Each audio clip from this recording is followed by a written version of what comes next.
साथियों नमस्कार, मैं अवनीश त्रिपाठी आपके बीच एक वीडियो के साथ आया हूं। और तमाम परिचालक जो नए हैं और जो पुराने भी हमारे परिचालक साथी हैं, उनके द्वारा 2-3 क्वेश्चन ऐसे पूछे जा रहे हैं बार बार कि भैया फ्री यात्रा कौन करेगा, ये कार्ड इनका है, मान्य है कि नहीं मान्य है। पत्रकार हो गए, चाहे स्वतंत्रता संग्राम सेनानी हो गए, या लोक रक्षक सेनानी हो गए, या पूर्व विधायक, सांसद, या इस तरह के तमाम, या प्रेस कार्ड, या विकलांग दिव्यांग वाला जो चल रहा है, तमाम लोग जो हैं बार बार मैसेज के माध्यम से और तमाम चीज़ों के माध्यम से पूछ रहे हैं। और उसमें हमारे अधिकारी भी स्पष्ट जवाब नहीं दे पाते हैं। कभी कभी हो सकता है व्यस्तता के नाते, या तमाम और बहुत सारी चीज़ें हैं। आदमी हमेशा तो व्हाट्सएप खोल के बैठा तो है नहीं कि कौन किसका क्या खबर है, क्या नहीं खबर है, उसको बताया जाए। तो उसी में मैं चाह रहा था कि आज का जो वीडियो है ये अधिकतर परिचालकों के लिए विशेष तौर पे है, जो नए हों पुराने हों, एक बार विशेष तौर पे मतलब इसको ध्यान दें, अपने दिमाग में बैठा लें, और नहीं अगर समझ में आए तो इसको सेव कर लें वीडियो को, या अन्य जो भी परिचालक साथी हैं उनको भेज दें अपने डिपो में या अन्य डिपो में। तमाम तरह के इस तरह की दिक्कतें आती हैं, तो उसमें मैं बता देना चाहता हूं कि आप जो है कौन कौन जो है फ्री यात्रा कर सकता है। जैसे कि एक मैंने पेज भी बनाया हुआ है, इस पर लिखा हुआ स्पष्ट सारी चीज़ें मैंने लिखा हुआ है। इसकी मैं फ़ोटो खींचकर और यहाँ पे स्पष्ट आपके सामने दे दूँगा, स्क्रीन पे भी आप देख सकते हैं। अगर कोई चाहेगा तो व्हाट्सअप नंबर अपना डाल देगा, उसके व्हाट्सअप पे भी मैं भेज दूँगा कि कौन कौन फ्री यात्रा कर सकते हैं। सारी डिटेल मतलब PDF है उसका, मैं भेज दूँगा। लेकिन बता देना चाहता हूँ वीडियो के माध्यम से, उत्तर प्रदेश परिवहन निगम में कि बसों में कौन कौन फ्री यात्रा कर सकते हैं। तो पहला है जो विशेष श्रेणी के, जैसे AC में भी जा सकते हैं, नॉर्मल गाड़ी में भी जा सकते हैं। इन लोगों के लिए 2-3 लोग हैं जो विशेष तौर पे हैं। तो उनमें है उत्तर प्रदेश से निर्वाचित राज्यसभा लोकसभा के सदस्य, जो है माननीय सदस्य, जैसे यानी कि सांसद हो गए, विधायक हो गए, ये जो लोग हैं। और इनके साथ एक सहवर्ती भी जो है जा सकता है, और वो भी इनके द्वारा जो है विधानसभा का जो कार्ड बनता है वो कार्ड होना चाहिए इनके पास, ठीक है। वो निःशुल्क यात्रा करेंगे और कहीं भी जा सकते हैं। AC गाड़ी से कितनी भी दूरी यात्रा कर सकते हैं, कोई दिक्कत नहीं है। एक आदमी के साथ रह सकता है, ठीक। पहला चीज़ ये एकदम ध्यान दीजिएगा। वैसे आजकल विधायक सांसद लोगों के पास इतना फुर्सत नहीं है, 2-4%, 1%, 2% कहीं कोई मिल गया अलग बात है, क्योंकि ऑलरेडी उनके पास फार्चूनर से लेकर तमाम बड़ी बड़ी गाड़ियाँ हैं अगर चुनाव जीतते हैं तो, और विधानसभा राज्यसभा के सांसद हैं तो। दूसरी बात, पहले के ज़माने में लोग आते जाते थे।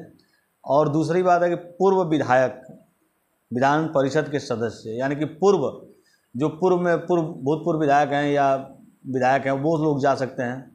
पूर्व में समझ गए होंगे, विधायक सांसद जो भी हैं, सहवर्ती भी इनके साथ जा सकते हो। सेम जो पहले वाले में कंडीशन है, यानी जो वर्तमान में है वो भी जा सकता है, और जो पूर्व है वो भी जा सकता है। इन लोगों को फ्री यात्रा है, कहीं भी रेलवे में भी फ्री है, हमको लगता है प्लेन में भी फ्री होगा।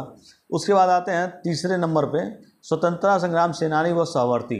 ये बहुत विशेष तौर पे, क्योंकि मैं देख रहा हूँ इन लोग के द्वारा बहुत सारे फर्जी कार्ड भी बन रहे हैं, और फर्जी कार्ड पकड़े भी गए हैं। जैसे मान ली बाबा हमारे थे स्वतंत्रता संग्राम सेनानी, उनके पुत्र को चलिए ठीक है मिला, अब उनके नाती जो हैं, उनकी पतोह जो हैं, इस तरह का कागज़ बनवा के DM SDM और तमाम जगहों पर वो चल रही हैं। अब इसमें कितनी सच्चाई है, जो हमको कागज़ मिला है परिवहन विभाग का, उसमें तो ये सब नहीं दिया है कि नाती जा सकते हैं या पोता जा सकते हैं। लेकिन स्वतंत्रता संग्राम सेनानी व सहवर्ती, अगर वो जिंदा है तो उनके साथ एक आदमी सहवर्ती जा सकता है, अगर उनके नाम से कार्ड है तो। स्वतंत्रता संग्राम सेनानी का जो कार्ड है, स्वतंत्रता संग्राम सेनानी कल्याण परिषद उत्तर प्रदेश से निर्गत मतलब प्रमाण पत्र होना चाहिए, ये भी जान लीजिए। ये बहुत महत्वपूर्ण चीज़ है कि वो कहाँ से निर्गत है, ठीक है ना, निर्गत किया गया है, ये बहुत महत्वपूर्ण है। दूसरी बात, ये भी किसी भी मतलब यात्रा कर सकते हैं स्वतंत्रता संग्राम सेनानी वाले जो हैं, ये AC में भी, नॉर्मल में भी, और तमाम कहीं भी यात्रा कर सकते हैं। सहवर्ती के साथ एक रहेगा, ठीक। इसके बाद आते हैं जो विवाद का मेन कारण है। बहुत सारे आजकल फर्जी YouTube चैनल, जैसे मान ली मेरा चैनल, तो मैं भी कार्ड बनवा घूम रहा हूँ। इस तरह के बहुत सारे, एक वीडियो मैंने डाला था जो कानपुर में बहुत वायरल भी हुआ था, उसमें पत्रकार जो है गाड़ी चेक कर रहा था, इस तरह का मामला हुआ था एक तो इस तरह की अगर कोई बातें हैं तो वो सब मान्य नहीं है। मतलब जो फर्जी पत्रकार हैं वो मान्य नहीं है। बहुत सारे आजकल फलाने TV चैनल बना के लोग घूम रहे हैं, तो वो सब मान्य नहीं है। लेकिन मान्यता प्राप्त कौन है, तो जन सूचना संपर्क कार्यालय द्वारा निर्गत, ठीक ना, सूचना एवं जन संपर्क कार्यालय द्वारा निर्गत प्रेस कार्ड मान्य है। ये ध्यान दीजिएगा। ये मैं अभी इसको लाइन पे लगा दूंगा, आप देख लीजिएगा। अगर कोई डिस्टर्ब भी करेगा तो उसको दिखा भी दीजिएगा, भैया यही मान्य है, मछली वाला जो बना रहता है, डीएम वाला जो है, उस पर सिग्नेचर रहता है, आप लोग देखे होंगे। कई लोग तो फोटोकॉपी लेके घूम रहे हैं। अब उनको क्या कहा जाए, फोटोकॉपी मान्य नहीं है, लेकिन अब मजबूरी है। अभी वो शिकायत कर देंगे तो चालक प्रचालक न बजाएंगे, तो चालक प्रचालक कहने डर के नाते या जो भी है लेके जाना पड़ता है। ठीक, इनको एक और चीज़ है कि 5000 किलोमीटर जो है ये 1 महीने में यात्रा कर सकते हैं। ठीक है, और जनपद में यात्रा कर सकते हैं, जनपद के बाहर भी जा सकते हैं। जनपद के बाहर 2500 किलोमीटर यात्रा कर सकते हैं। कहाँ कोई नोट करता है या रजिस्टर मेंटेन थोड़ा हमारे ही बस से थोड़ा ना यात्रा की, मान लिया आज हमारे में कल उनके में कहाँ पता चल पाएगा। तो ये सब चीज़ें हैं, इसमें थोड़ा सा संशोधन करना चाहिए। परिवहन विभाग को अलग से इन लोगों को कार्ड बना के या कुछ अलग टोकन की व्यवस्था कर देनी चाहिए, जिससे इससे दिक्कत ना हो, ज़्यादा लाभ ना उठा पाए आदमी फ्री का। नहीं तो परिवहन निगम में तमाम घाटे होते रहते हैं। लोड फैक्टर में देखिए, एक और चीज़ मैं बता देना चाहता हूँ, अभी आप नोट कर लीजिए कि परिवहन विभाग में 2-3 कमियां हैं।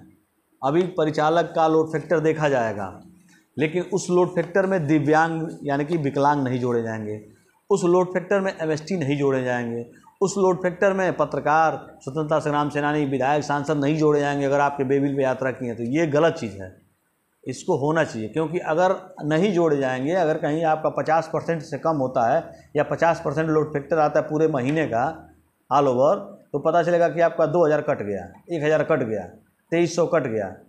ये सब दिक्कतें हैं। फ्री में यात्रा कराना क्यों नहीं चाहता? बहुत लोग कहते हैं अरे भैया कहाँ है, तू यात्रा नहीं कराना चाहता, हम कहते फ्री यात्रा बा। तो वो लोग नहीं जान पाते हैं कि अंदर का मामला क्या है, कि वेतन की कटौती क्या है। अभी एक वीडियो वायरल हो रहा था कि एक परिचालक द्वारा ट्रांसफ़र नहीं लिया जा रहा है। क्यों लिया जाए भाई? जब हम ट्रांसफ़र लेकर जाएंगे तो आप ही के लोग, हमको लोड फैक्टर कम रहेगा तो हमको वेतन काट देंगे, जबकि लेना चाहिए, ट्रांसफ़र ले लीजिए। और ट्रांसफ़र में क्या करिए भाई, अगर मान ली 20 सवारी है तो 2, 5, 10, 5-5 लोग कर दीजिए, 5 इस गाड़ी में, 5 उस गाड़ी में, 5 उस गाड़ी में, तो किसी का लोड फैक्टर भी नहीं नुकसान होगा और यात्री जो है आगे यात्रा भी करा देगा और किसी को दिक्कत भी नहीं होगा। पहले पूरी गाड़ी लोग ट्रांसफ़र ले लेते थे तो इनकम और लोड फैक्टर का टेंशन नहीं रहता था, लेकिन अब जो है इनकम और लोड फैक्टर का टेंशन रह रहा है, जिसके नाते इस तरह की दिक्कतें आती हैं और आ रही हैं। तो चलिए आते हैं फिर दिव्यांगजन को आप कहाँ यात्रा करा सकते हैं और कौन कौन जो है यात्रा कर सकते हैं। उसमें 2 चीज़ है कि 80% से ऊपर अगर कोई दिव्यांग है तो वो 2 आदमी जा सकते हैं। सहवर्ती जो है पहले 100% था, लेकिन एक संशोधन के बाद जो 80% कर दिया गया है। 80% जो भी है, और सीएमओ का प्रमाण पत्र चाहिए, मुख्य चिकित्सा अधिकारी के द्वारा प्रमाण पत्र होना चाहिए, उसका यूपीआईडी कार्ड होना चाहिए या आधार कार्ड होना चाहिए, उसका मोबाइल नंबर होना चाहिए। आजकल तो स्कैनिंग वाला सिस्टम चल रहा है, आपको मैंने एक वीडियो भी डाला है स्कैनिंग वाला, जिसमें कहिएगा तो लिंक उसका जो है डिस्क्रिप्शन में दे देंगे, आप उसको देख सकते हैं। ठीक है, तो विकलांग वाला समझ गए ना, कि मतलब 80% से ऊपर जो है, 80%, 90%, 95%, 100% जो है वो 2 आदमी यात्रा कर सकते हैं। लेकिन उससे 80 से नीचे अगर कोई है, 77 है, 78 है, 80 है, 65 है, 64 है, 60 है, 45 से ऊपर, ये भी जान लीजिए 40-45 से ऊपर रहेगा तभी वो बस में यात्रा कर सकते हैं। ठीक, अब उसके बाद आते हैं लोकतंत्र रक्षक सेनानी। एक स्वतंत्रता संग्राम सेनानी है और एक लोकतंत्र रक्षक सेनानी। इसमें भी सहवर्ती जा सकते हैं, लेकिन ये एसी वसी नहीं जा सकते हैं, साधारण गाड़ी। इनके पे जो है डीएम द्वारा मोहर लगी होनी चाहिए या सिग्नेचर होना चाहिए, जबकि स्वतंत्रता संग्राम सेनानी में ऐसा नहीं है। स्वतंत्रता संग्राम सेनानी में सेनानी कल्याण परिषद उत्तर प्रदेश से निर्गत होना चाहिए ये। तो इसमें 2-3 चीज़ें हैं, अंतर हैं। तो इसको मैं अभी स्क्रीन पे भी आपको चला दे रहा हूँ, आप उसको देखिएगा और समझिएगा। अगर किसी को नहीं समझ में आता है तो नीचे अपनी समस्या को बताइए कि कौन और क्या आप जानना चाहते हैं, या और कौन कौन लोग जो है फ्री यात्रा कर सकते हैं परिवहन विभाग में, इसके बारे में जानना चाहते हैं। और एक